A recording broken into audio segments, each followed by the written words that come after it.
们看68A 的阅读第3篇文章。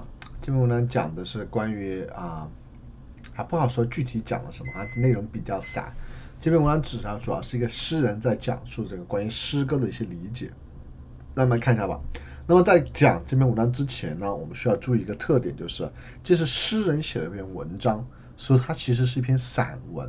散文之所以叫散文，就是它好像没有什么特别的点，没有什么 argument， 它不像我们上一篇第2篇文章讲那个 paper 那篇文章，很清晰的思路，每个点哪个点是说得很清楚的。那我们来看读这种文章的时候，有些时候你会发现它这个段里面可能好几个点放在一起，它有点散乱，几个点之间没有什么关系。你在阅读过程中，你只需要读懂它每个点是什么东西就 OK 了。然后呢，这样的话，你后面在进行做题的时候，你可以很好找到地方，对吧？我们来看一下。The narrator is a Palestinian American and an award-winning author of poetry, fiction, children's literature. Years ago, a girl handed me a note as I was leaving her proud town of Albany, Texas, a tiny, lovely place far in the west of our big state.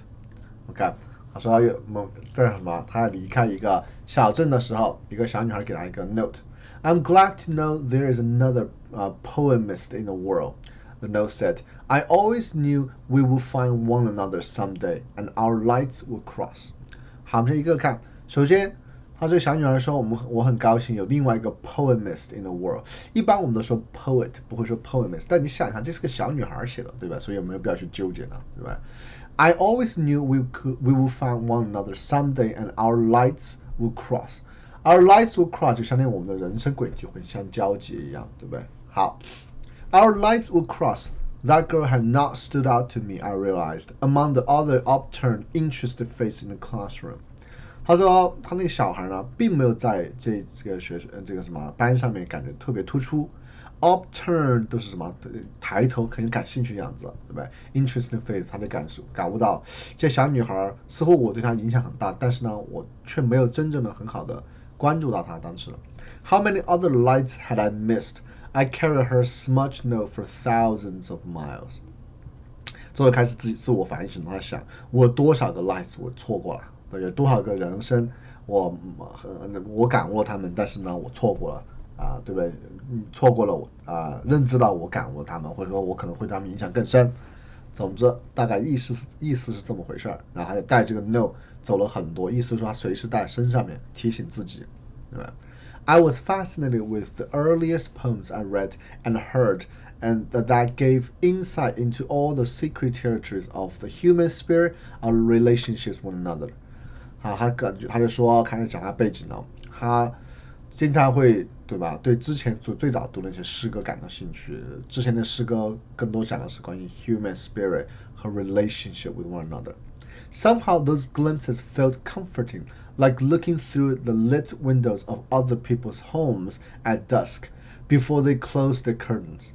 他说，感觉起来呢，这种什么？感觉起来很舒适。读这种诗歌，就相当于我在什么看到别人家里面他们的生活一样，在那个夜间，at dusk 就是黄昏的时候，然后在他们什么把窗帘关上之前，感觉有点小偷窥样子。但其实意思是说什么？我通过这个窗户，通过这个诗歌，看到什么不同的 relationship 和 human spirit， 对吧 ？How did other people live their lives? Just a sense of so many other worlds out there, beginning with the next house on my own street, gave me a great energy. 他很感兴趣，别人是如何生活，什么 live their lives 的，就他对人很感兴趣，对 humanity 很感兴趣。是吧？然后他就想到什么，他能去看到别人的生活，就给他很大的 energy。How could anyone ever feel lonely? One of the first books I loved in my life was a thick, gray anthology edited by Helen Ferris called Favorite Poems Old and New. 开始讲他第一本最喜欢的诗歌是这本书。Rich, intelligent voices spoke to me each time I opened its covers. I found Rabindranath Tagore, Carl Sandburg,Emily Dickinson, living side by side. I imagined I was part of a much larger family. OK， 这样讲，其实我们从这儿的时候，就感觉画了一个段了，是吧？后面讲第一本书是什么，然后内容很丰富，他觉得似乎有个更什么，更大的一个 community。而这句话 how can anyone ever feel lonely 是个衔接上下文的，衔接下文就感觉你有这么多伟大诗人，你可以感觉你属于更大一个家庭。衔接上文就感觉你能看到很多不同人的生活，通过诗歌而不真的是圈子里面看别人就感觉你不是那么 lonely。好 ，To me, the world of poetry is a house with thousands of glittering windows。他认为诗歌就是什么？有个房子，有很多 windows 的房子。Our words and images, land to land, era to era, shed light on one another. Shed light on something 一般就是什么？照明什么东西，就让我们对什么东西更加理解了。Our words dissolve the shadows we imagine fall between， 就我们的语言能够什么？消除我们中间的那些阴影，就是我们可以更好理解对方嘛。One night I dreamed of spring, right? Syrian's poet Muhammad Al-Makad, and when I woke, flowers covered my pillow. 我们先不，我们这个文章里面我们就不去揪它的文学意义了，我们先看它的简单的意思。有一天晚上我梦到了春天，醒来的时候，我的枕头旁边就有了什么 flowers 了，对吧？然后他就说 ，Isn't this where empathy began? Empathy 如果简单翻译是同情，但如果只是翻译成同情，这个单词就太限制它的意思了。Empathy 的主要意思是什么 ？The ability to understand other people, other emotions。同情算是，但同情总有种感觉，在中文里面就感觉似乎别人是什么不好的遭遇，我们去同情别人。Empathy 就是指说我们可以理解别人的情感。Other countries stop seeming quite so foreign or inanimate or strange when we listen to the intimate voice of a citizen。当我们听到什么那些什么他的那些 citizen 他们的很深沉的内在的一些声音的时候，其他的国家就不再看起来那么的 foreign， 那么的陌生，那么的什么 inanimate 了，对吧？就是什么 inanimate 就感觉死气沉沉的，对吧 ？or strange。I can never understand it when teachers claim they are uncomfortable with poetry, as if poetry demands they be anything other than responsive, curious human beings. 什么意思啊 ？Demand anything other than 什么意思啊？就是说他需要他们所有东西，而不是什么，而不是他们需要做一个 responsive, curious human being。意思是说，我们 poetry 很显然不是那么难，对我来说，它只是需要你做一个 curious。responsive human being 就 OK 了，他就想不通为什么很多老师会觉得poetry 感觉很 hard 很 difficult 很让他觉得很 uncomfortable 呢，对吧 ？If poetry comes out of the deepest place in the human soul and experience, shouldn't it be as important to learn about one another's poetry, country to country, as one another's weather or gross national products？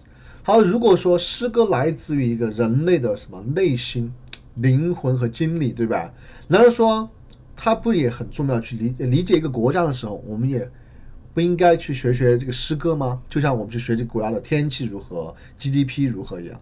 It seems critical to me. It's another way to study geography. 对我来说，这是另外一种学习人文地理的一种方式，对吧？Anyone who feels poetry is an alien or ominous form should consider the style in which human beings think。任何那些人认为什么诗歌是非常陌生，或者认为是非常不好的这么一个形式的人，他们都应该思考一下，我们人是怎么思考的。How do you think? I asked my student.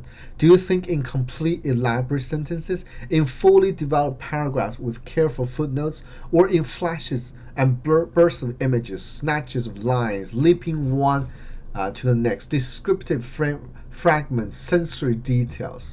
这两个，你是以完整句子在思考呢，有着非常什么详细的那个 footnotes 呢，还是破碎的什么flashes and bursts of images 图像，一些 snatches of line 就是一部分的什么句子一部分那个内容的 lines 可能就是它的台词，或者我们说是它的内容，对不对 ？Leaping one to the next， 从一个地方跳另外一个地方，很跳跃的思考或者 descriptive fragments。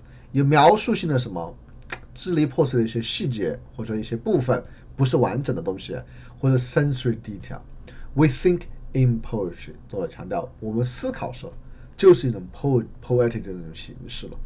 But some people pretend poetry is far away. Probably some of us were taught so long and hard that poetry was a thing to analyze that we lost our ability to find it delicious, to appreciate its taste, sometimes even when we couldn't completely apprehend its meaning. 他说或许什么我们被教导是去干嘛？认为 poetry 是一个你需要去分析的东西，就导致了我们对 poetry 失去了兴趣了，忘了它也是美味的，忘了它也是什么？我们可以去 appreciate 它的 taste。对吧？即使有些时候我们完全不懂它的意思。I love to offer students a poem now and then that I don't really understand. It presents them with the immediate opportunity of being smarter than I am. Believe me, they always take it. 什么 always take it？ 他们每次都去尝试的。They always find an interesting way to look through its window. 啊，你看这个读到这儿，你也感觉出来，这个作者他的教学方式就比较 critical thinking 了，是吧？然后再看下面一段，你对比的更加深了。他说 I'm reminded of a dear teacher I had in high school. 这 dear teacher 我感觉有一种什么引号的感觉，感觉有一种反讽的意思。他说这个 teacher 怎么样 ？Who refused to go on to the next poem in our antiquated textbook until we had all agreed on the same interpretive version of each poem. Her vision.就是说他必须要求我们每个人都认可他的理解的时候，他才会往下面走。就感觉这个老师有点死板，感觉老师只要求你必须以他的方式来理解这篇文章。If we can offer each other a cognizance of mystery through the poems we share, isn't that a greater gift? 是不是？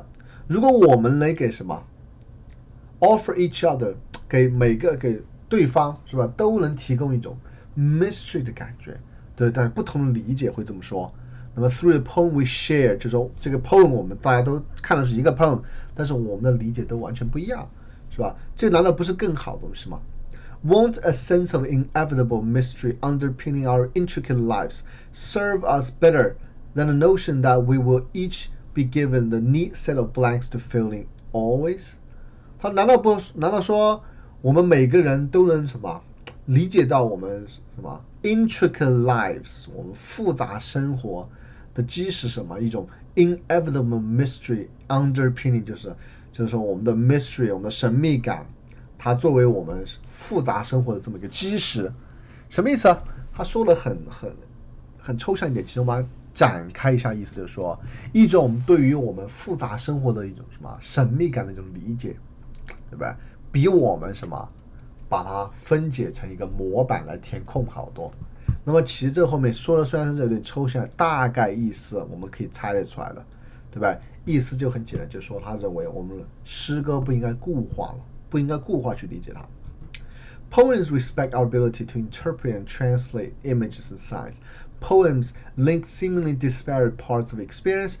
This seems particularly critical today. OK， 他说我们的诗歌有什么作用，对吧？可以 interpret, translate, image and sign， 可以什么link disparate parts， 对吧？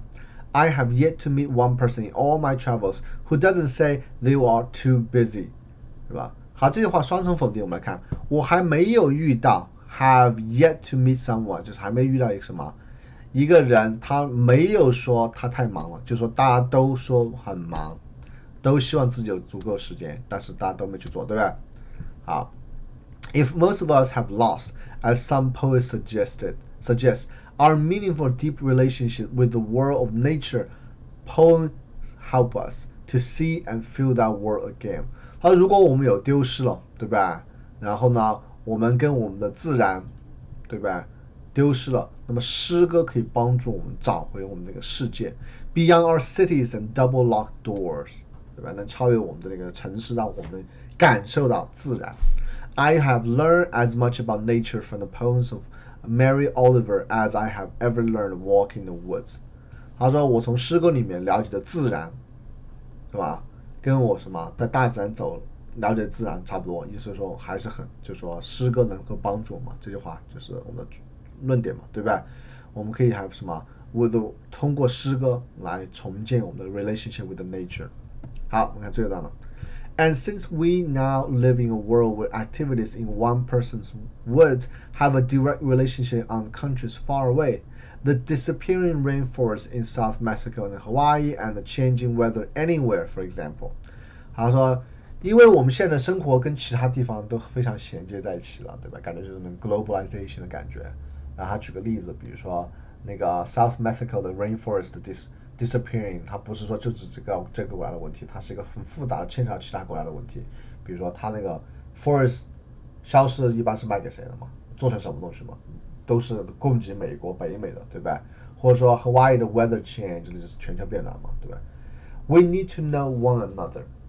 It is an imperative, not a luxury. 他认为我们应该去了解对方，对吧？他认为这是个必须的，并不是个 luxury。OK。好，那么这篇文章就讲完了。这篇文章我们再简单回顾总结一下的话，你会发现有很多不同的点啊，感觉有些地方呢稍微要紧凑一点，有些地方呢稍微松散一点点，对吧？